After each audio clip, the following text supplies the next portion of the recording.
Good day, dear readers, viewers, watchers, and listeners. I pray all is well out there. We're going to continue and resume play at this time in the book entitled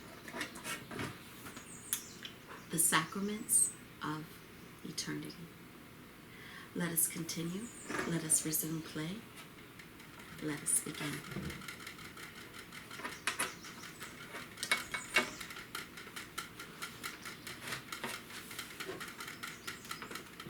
From the Memories of Elishua, John's disciple.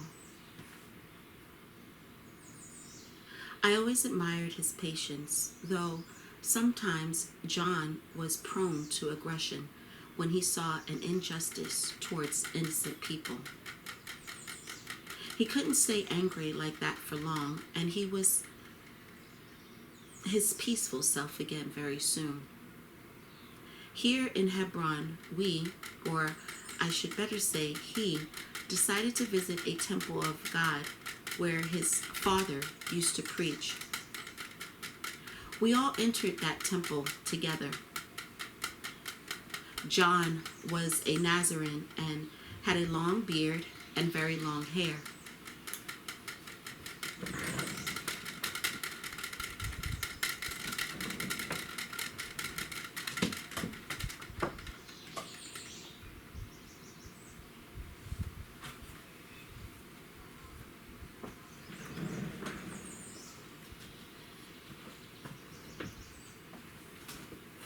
Having entered the temple, he was recognized by a priest.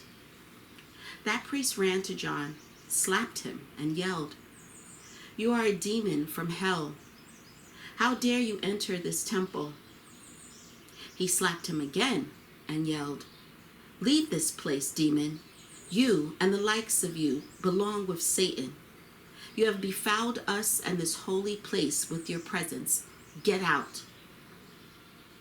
I'm going to leave this place and you'll stay here. I'll leave with my God and you'll stay here with yours. But as soon as I get back here and teach you how to think differently, then you'll be humiliated by that the same way you've just humiliated me." People from the congregation wanted to beat us up. John took a long, hard look at them, and those animals in human form stopped in their tracks.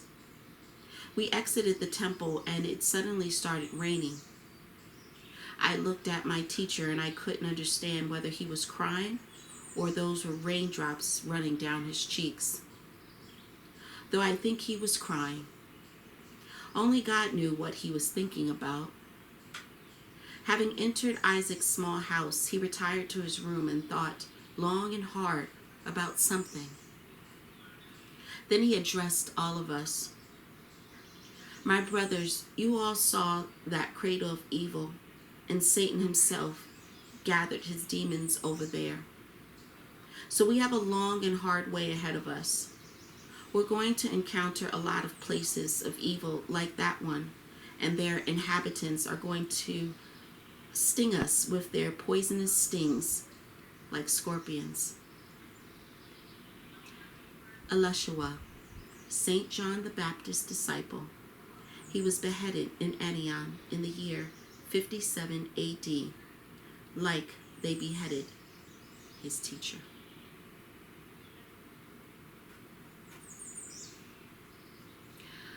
Blood and tears accompanied faith all the way. Although the God's anointed were ordinary people, they were already saints for God and had already chosen them. Whatever people thought about them and however they treated them, those disciples kept close to each other. Their unity helped them persevere against all odds. They were afraid of nothing, and death was one of those things. For if one isn't afraid of death, then one can go towards the sun, carrying all the good and joy and understanding and love with oneself. The next morning, they said goodbye to Isaac and Simon, and all four of them left for Jerusalem. They joined a caravan heading from Hebron to Jerusalem.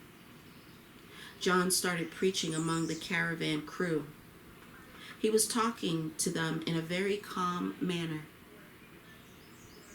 One could see that he was very confident in his words and feared nothing. People were listening to him, asking him a lot of questions, and he answered them with great pleasure. He was always surrounded by huge crowds of people at every stop the caravan had. John, please tell us more about the kingdom of God. I'm going to tell you everything I know. You just need to come to the river Jordan and I'll baptize you all with the water of that holy river. You'll understand everything by yourself then. I can assure you that those of you that are ill shall be healed, and those of you with your sin shall be cleansed and cleansed. And all of you shall stand before God in all your spiritual purity.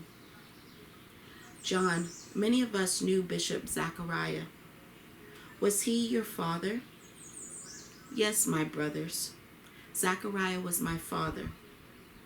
Does that mean that you are the Son of God? We are all children of God, and I'm only preparing the way for the coming truth. You shall know about that truth very soon. Many of you shall hear and know that truth sooner than you think. You will see and witness that truth for yourselves. They reached Jerusalem really soon while passing the time with all those talks. John addressed the caravan crew again. My brothers, I'm going to be waiting for you all in Bethabara. All right, John, as soon as we get our business done here, we'll definitely visit you there. Then I'm not saying goodbye to you. Elishua, yes, John? Let's go to the Calvary and rest a little on that hill. I want to confess to you, I've never been this tired in my life. Teacher, I've noticed that too. The most important thing, though, that people believe you and want to come to you again in the future.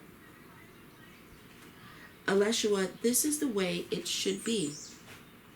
They shall come to me, for God himself leads and guides them, and I'm going to be very glad if they'll feel and believe in God afterward.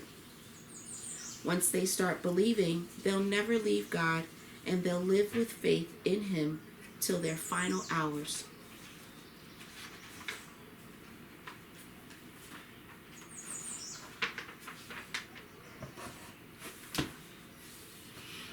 Golgotha, the Calvary. The day was nearly over, but the sun was still warming the ground up. It was very pleasurable to watch Jerusalem from that hill. Brothers, we're going to spend the night here and we'll leave for Bethabara tomorrow. Now, let this holy land welcome us and give us shelter.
Everyone found a place to sleep, and John sat on one of the rocks. Somehow that rock was emitting warmth and something like bliss. John fell asleep sitting like that on that rock. He saw strange things in his dream, a bright beam of light coming from heaven and warming him up even more. He saw all his relatives and he heard them say, "John, our dear son, you need to rest and we're not going to bother you. We'll just be watching over you while you sleep." He felt a huge relief hearing that and saw himself through someone else's eyes. "Oh Lord, what is all of this?" "Don't be afraid, John. It's me. Or I'd say better, it's you. It's your soul that is looking at you. Don't worry about anything. Rest well." He looked at himself again. "What is your name?" "John, there's nothing strange in all of this. I, as your soul, or you yourself, needed to relax. That's why I detached from you." "Does this mean that I'm dead?" "No, you're eternal." The celestial beam from heaven was warming John up more and more. "Answer me, my soul." "No, I'm not going to answer you, for you are talking to yourself and you know everything yourself." Ophir woke up and looked around him and up at the sky too. Stars were shining very bright and he felt very good seeing that. He sighed and thought, yes, life is beautiful. Then he saw John sitting on a rock and the other John standing near him. He was shocked and uttered only, "Oh," and fell on the ground. Parman, wake up." "Oh Lord, what's happened?" "Look, there are two of them." Parman closed his eyes, shook his head, and saw the same picture as Ophir. Ophir shut up and watched what's going to happen next. They saw some flashes in the sky. It looked like it was raining somewhere in the distance with a rainbow in the end. And at that moment, they saw standing John merging with the sitting John. "Ophir, this is some kind of a miracle. How can this be?" "I'm not sure why, but I'm sure that this is not a dream. Slap me again like you slapped Darda." Panic-stricken, Ophir slapped Parman so hard that he rolled aside. "Brothers, is there a storm coming?" "No, Elishua, there is no storm." "Where is Parman?" "He's lying over there." "I don't understand. Why are you still up?" "Elishua, we don't want to sleep yet." Parman crawled up to them. "Ophir, have you gone crazy?" "No, you asked for it yourself. I'm sorry if I overdid it. They didn't sleep till morning." John was resting up without any further intervention. First beams of sunlight appeared on the horizon. This sight looked magnificent against the dark blue sky. "Brothers, let's hope this day is going to be very peaceful, and let us praise the God Almighty for that." "John, peace be unto you. How was your sleep?" "Well, all I can say, it was strange." "Did you see or have any dreams?" Parman said. No, we dreamed about nothing. I'm sure of that." "Parman, why are you talking so loud?" "I haven't woken up properly, John. I can't shake it off." "Well, come with me to that spring over there and we'll clean ourselves up.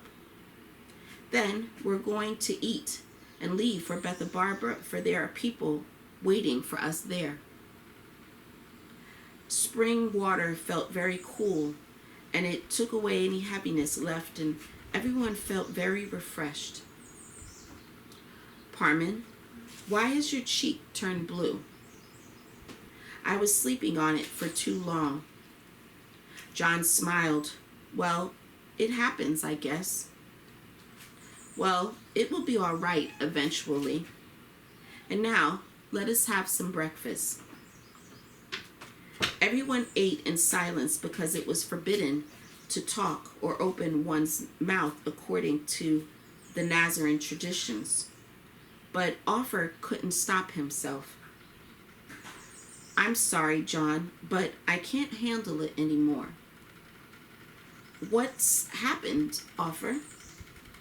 For God's sake, as well as I can see, there are no lunatics among us here. Are you sure? I am sure. Then explain to us our dream last night. Well, continue. We saw you sitting on that rock and the other you standing near the sitting you. John laughed and said, I guess now you'll believe me that every person has a soul or a spiritual double.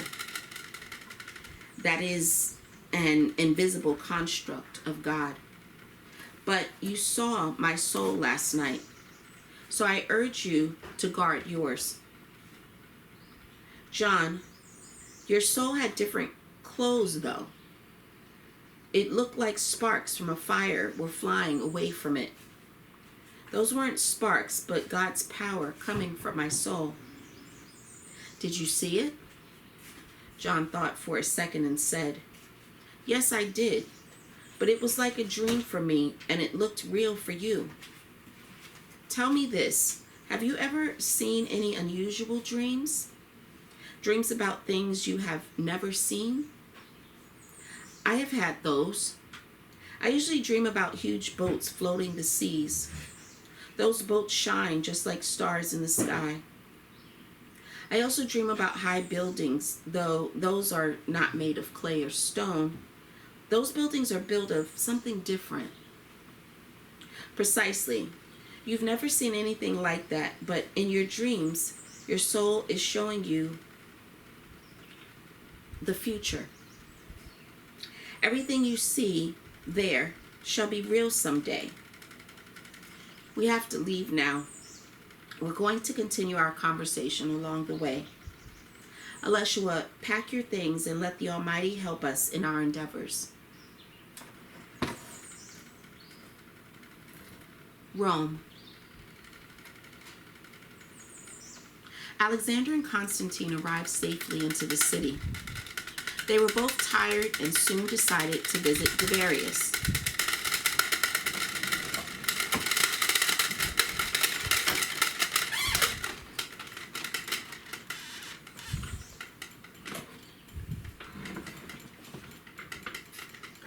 Peace unto you, the best of all the investigators. My dear friends, you are back so quickly. Aren't you happy to see us? Of course I am. You've got me wrong. Do you have any wine in the house? Sure. Please sit and I'll bring you some. That's great. We've got no place to be for now, so we'll keep you company for a while. Tiberius brought wine. Why don't you join us here? I just want to listen to you for now. Tell me, how is Jerusalem these days? Alexander laughed. Tiberius, Rome is the city that lives in our hearts, and Jerusalem is just a pitiful village, but we like it there, nevertheless. What were you doing over there? Both his guests blushed. Well, we were doing stuff. Did you find anything useful for yourselves? Yeah, that too. Lots. What exactly? Constantine stood up. Tiberius, frankly speaking, we didn't like Herod too much. Though John the prophet, that's the whole other case. I can't get his image out of my head. He changed my very being. Constantine, do you really believe that? If I didn't see it with my own eyes, I wouldn't have. I saw him with my own eyes and heard him too. He is a very clever man, and let God help us become like him someday. I feel reborn after his baptism. Devarius laughed. Is he like a woman of sorts? Please, Devarius, don't laugh. He really is God, though some people are trying to humiliate him and drag his name through the mud. I think he'll endure all of that, though. He is very, very patient indeed. We personally saw huge crowds of people heading to see him. I hope to God that people will keep following him.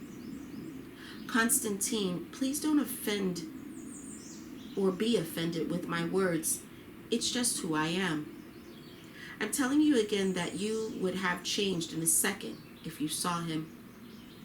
Alexander, why are you being so quiet? Devarius, John healed me, so I have no other words to describe him further. Though I know one thing. He is a miracle worker. All right, I agree with you. Let this prophet be a miracle worker, or even God. Though several years ago some Moseses visited Rome, and no one visited to him that time. But he left a huge mark on the earth's history. I'm sure that God helped him lead Jewish people away from Egypt and into Palestine, or Holy Land, as they called it. But note this. Jews followed Moses' commandments and not those of Caesar's. Alexander, don't talk this aloud. Don't be afraid, Devarius. No one is listening to us but God. Bring us some more wine, please. I'd like to have fun and relax tonight. Constantine, what about you? I have nothing against that. Devarius went down his wine cellar. Is that true that they saw an unusual man? If they saw and heard him, it means that it was true, right? Anyone can humiliate such a person, but it takes guts to listen to him. And if he is God, then he needs to be protected. But how can one prove that he is God? And why doesn't God help his own relative, his brother, to be exact? Devarius, what's taking you so long there? Devarius shrugged. Oh God, sorry, Alexander, I was lost in my thoughts. You found a strange place for deliberation. We've been waiting ages for you. I'm coming. Here's your wine. I'm going to have some rest. I have to go to work tomorrow. Just look at him, so serious. No, really, I need to rest. You can come and visit me tomorrow too. I've got enough wine to last a year. You have to excuse us, but we like to stay for 3 or 4 days with you. Just don't tell anyone that we are here. God be with you. He really is with us, Devarius. And who's with you? If you don't believe... Devarius looked back, but Alexander lowered his head. All right, Devarius, go and have some rest. Constantine, did you see that I touched a nerve there? Alexander, don't do that again. I feel sorry for him. He's confused and has doubts. But I think that he is... I'm sorry to interrupt you there, but I think we need to drink a little more and then go and have a rest too, Devarius thought. Those two came like a bolt from the blue here, and now I can't sleep. And again, he started to think about nothing and everything, but eventually he fell asleep. He was dreaming about some pretty strange things. A dog was talking to him just like a human being. He was flying somewhere and he saw a woman in black flying towards him. She was looking him straight in the eye. He was scared of her and stared, and then she tried to reach him with her hand. Dear Devarius, fly with me. No, I don't want to. Then he saw a bright light and felt warmth coming from it. The woman in black burned in that light. For Devarius, it seemed like he was burning instead of that woman, though. God help me. I need to have some air. I can see that my guests are sleeping. Why did they dip the candles, I wonder? I can't see a thing. He made several steps and stepped on to something soft. Someone screamed, Ah! Ah! Devarius started screaming too. One couldn't see anything in the dark, but heard that blood-curdling scream. Then it went quiet. "Who's there? Who stepped on my stomach?" Constantine sprang from the floor and lit up the lamp. He saw Alexander lying near on the carpet and Devarius standing over him. "Devarius, did you just kill him?" But Devarius didn't respond. "What's wrong with you people? My friends, it's customary in my house to sleep in a bed and not on the floor. That's it. I've had enough. Tomorrow I want you gone. Alexander, get up from the floor and go to your rooms, both of you. I can't. My stomach hurts. Then go out and have some fresh air. Devarius, you're so heavy, though. That's enough of you. And wine. Go rest." "Not yet. We want to drink a little more. Your wine is so tasty." "Well, then go to the cellar. You can rest there as well. I've got some beds down there. Let's go, Constantine. Our host has given us permission to stay." "Well, let's go then." Darius went outside and looked at the night sky. The stars were shining somewhere far away, and he saw lightning in the distance beyond the horizon. "Well, my friends, you've drunk a little too much tonight, but I'm not mad at them. They are good people. They just slept on the floor because they were tired. I think they will not remember a thing tomorrow. I need to go to sleep myself, for tomorrow, or better say today, is going to be a very difficult day." He entered the house. The loud conversation could be heard from the cellar, as well as some equally loud singing. He smiled. "Oh boy, have fun, my friends. You are still so young. Still very young." He listened to their singing for some time and then went to his room. He went down the cellar before leaving for work to check on his friends. His dear friends were fast asleep. Dear readers, we will pause and stop there. We will resume play at another day, another time, in the book entitled The Sacraments of Eternity. Until next time, dear readers, take care of yourselves and one another. Thank you. God bless.